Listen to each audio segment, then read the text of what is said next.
Sebenarnya kalau kita cermati, Bu Ida dengan kalian ini kan satu tim. Kenapa nggak kalian panggil aja duduk nengok apa nggak pegang? Itulah artinya kalian tidak solid, tidak satu suara, tidak satu pikiran. Makanya Bang Refli begini. Itu memang bukan kuasa hukum saya, jadi nggak. Bagaimana sekarang Venezuela itu diambil presidennya oleh Amerika Serikat? Karena tidak solid. Kalau perlu presiden Amerika Serikat itu dia. ambil dan tangkap. Jadi kalau saya kalian, Mas Roy, mumpung belum sidang datang aja ke Solo. Menurut saya ini kalau boleh datang ke Solo, datang ke Solo bermaaf-maafan. Mumpung belum sampai persidangan. Ini kan masih ada menurut saya. Ya masih ada tuh 3 orang.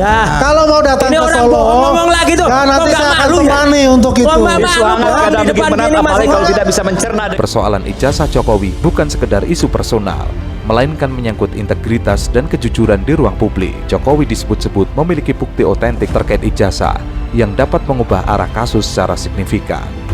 Namun yang menjadi pertanyaan besar, mengapa bukti tersebut baru ditunjukkan atau diklaim ada setelah lebih dari 5 tahun polemik berlangsung?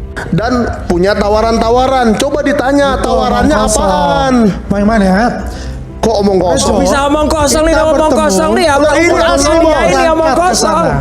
Ya. Terlalu omong kosong ini. Anda ngomong kosong. Apa yang dibicarakan kita tidak. Memang akan ada komisaris. Ade Armando itu komisaris. Beliau bukan komisaris. Saya pastikan tidak komisaris. Oh iya, kalau gitu dia sial. Dia belum sial. belum selesai. Sial aja dia. Kita clearkan ke masyarakat. Ini orang sial belum dapat jatah. Dalam sebuah dialog publik yang disiarkan secara langsung, pernyataan seorang pendukung Jokowi menjadi sorotan setelah dianggap merendahkan profesi jurnalis. Ketika berdebat dengan pimpinan redaksi Sentana TV, ia menyeletuk pers Anda bohong. Ucapan bernada meremehkan itu lalu berdampak hukum dilaporkan ke polisi. Mikael, sosok jurnalis yang merasa profesinya dilecehkan, kemudian melaporkan Andi dan beberapa pihak lainnya ke polisi karena menilai tudingan tersebut bukan hanya menyerang individu, tetapi juga merendahkan integritas profesi kewartawanan. Intinya itu dia melaporkan, memang saya dulu yang melaporkan dengan podcast dia yang mengatakan 3 poin tersebut, dan saya tidak pernah bertemu dengan dia, tidak pernah berinteraksi dengan dia, apapun itu. Dan saya selalu berbicara adalah dengan santun, ya, dengan konsep-konsep. Tapi dia yang mengatakan bahwa dia adalah seorang wartawan utama. Tapi kita lihat tadi cara berbicaranya seperti apa, ya kan? Jadi intinya di sini saya tidak no hard feeling buat saya. Tapi ketika dia mengatakan itu begitu, ya, jadi saya mesti menjelaskan kepada publik apapun yang dikatakan dia, ya terserah, ya. Yang penting saya mengatakan kepada masyarakat Indonesia, ya, saya berbeda keyakinan dengan dia.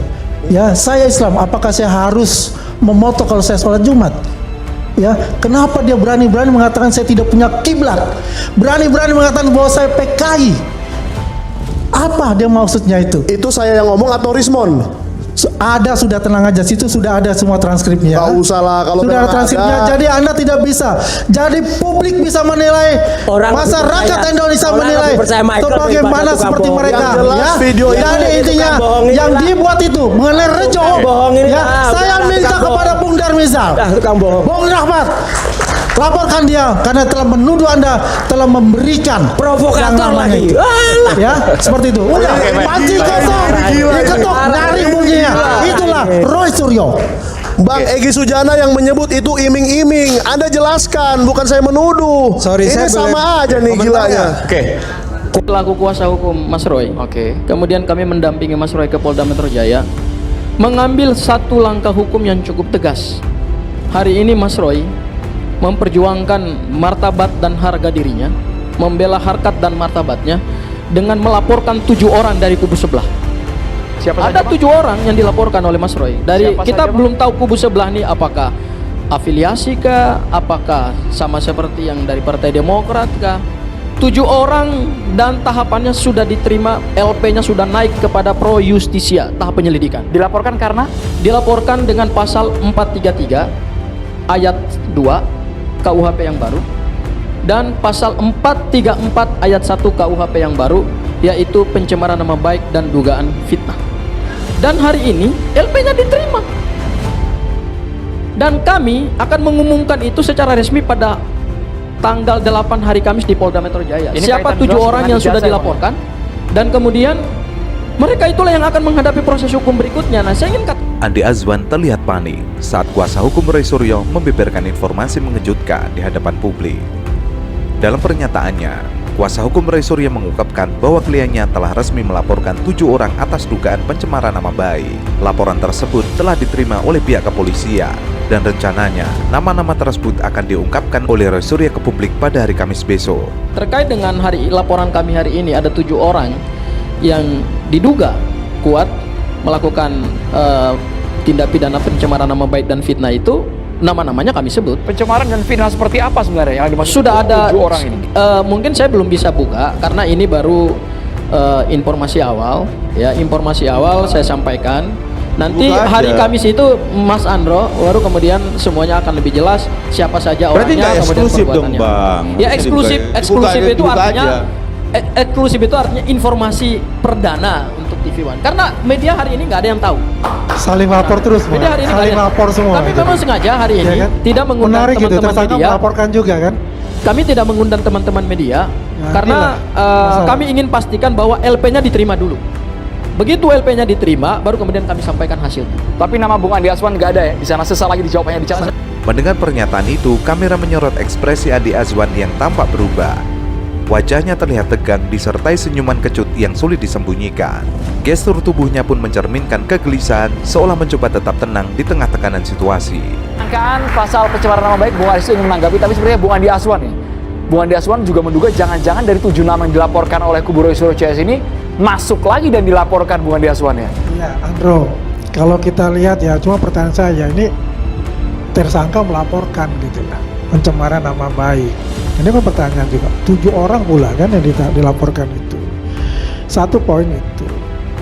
Yang kedua, ini saling melapor, apa mau main saling sandra kan gitu. Ya. Inilah kami kan berharap sebetulnya bahwasanya kasus ijazah Pak Jokowi ini ya seharusnya memang sudah ada penangkapan sebenarnya, penahanan sebetulnya. Karena ini kegaduhan-kegaduhan ditimbulkan lagi gitu, masalah kegaduhan-kegaduhan ini. Ya kan nyatanya kan jelas itu gitu. Kegaduhan di masyarakat kan banyak bertanya-tanya di masyarakat. Kenapa nggak bisa ditahan kan? Ini kan sudah sesuai dan ini buat kegaduhan lagi. Oke, untuk poin itu ya. Kemudian kalau kita melihat untuk yang dilaporkan dengan dari Partai Demokrat dengan YouTuber atau podcaster. Nah, ini kan pertanyaan juga sumber utamanya itu di mana gitu. Kan kita mesti jelas juga ini. Karena kalau kita lihat ada suatu mungkin perdebatan di suatu stasiun TV gitu. Kepanikan Andi Azwan dinilai wajar oleh sebagian pengamat, mengingat dirinya juga telah dilaporkan oleh Rismon Sianipar terkait dugaan pembohongan publik mengenai klaim scan ijazah Jokowi yang dianggap asli. Laporan tersebut menambah daftar persoalan hukum yang kini membayangi Andi Azwan. Terkait dengan dampak ketika kita bicara penghasutan atau kabar bohong, itu kan deliknya kan delik material ya.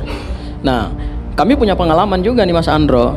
Dalam laporan teman-teman dari Pradi Bersatu yang dilaporkan itu kan pasal 160 KUHP ya, undang-undang yang lama ya, undang-undang yang lama.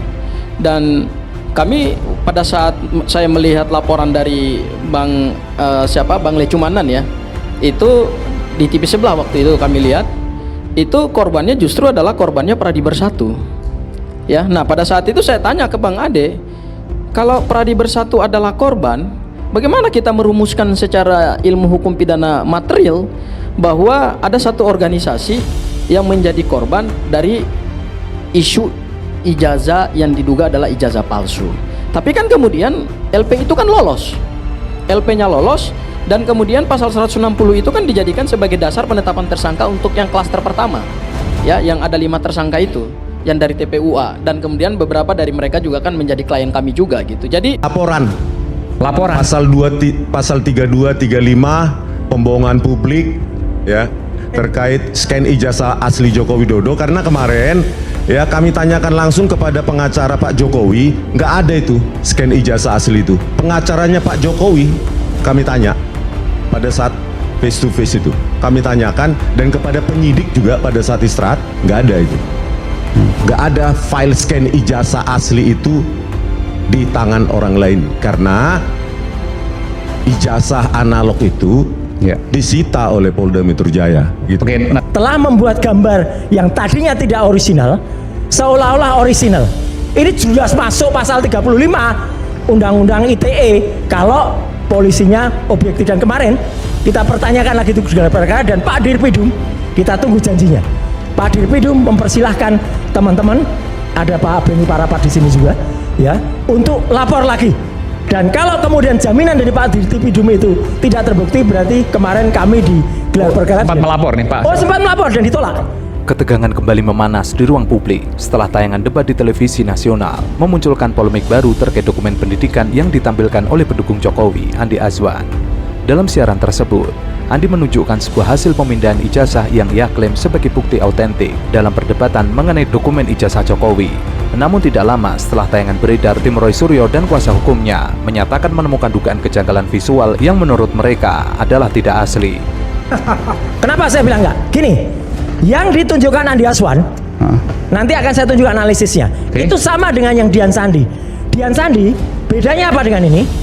Tolong tampilkan perbandingan antara Dian Sandi dan Andi Azwan yang ada dua gambar. Dia telah merusak ijazah. Nah ini, aslinya kan lurus. Nah, ini yang kiri Bang Andi Azwan. Yang kiri Andi Azwan. Yang kanan Dian Sandi. Ya. Yang ini, itu mungkin dari file tadi mungkin. Tapi dia menampilkannya tidak proper. Lihat, mana ada ijazah Universitas Gajah Mada yang sangat hebat itu miring kayak gini. Kan nggak ada, nggak boleh ijazah kok miring gini. Ijazah itu harus lurus. Mungkin orang berkata itu karena motretnya. Iya, angle-nya. Ya motretnya bodoh kalau gitu, nggak pintar motretnya. Motretnya harus lurus. Kemudian apa? Tanggal 19 dan 25 November, seseorang di ruangan ini, ya, dengan gagahnya berbohong. Ini adalah scan asli. Bukan. Ini adalah koreksi dari gambar ini. Jadi dari Dian Sandi maksudnya? Ya, Dian Sandi, bukan dari gambar tadi. Kenapa bedanya? Satu, ini hanya dikoreksi. Ketika dikoreksi, logo Universitas Gadjah Mada yang diciptakan oleh Pak RJK Tamsi, ya, kemudian dikoreksi lagi tahun 93. Harusnya bagus. Teman-teman bisa lihat, apa keanehan logo ini? Mencos. Atau pating pecotot, ya.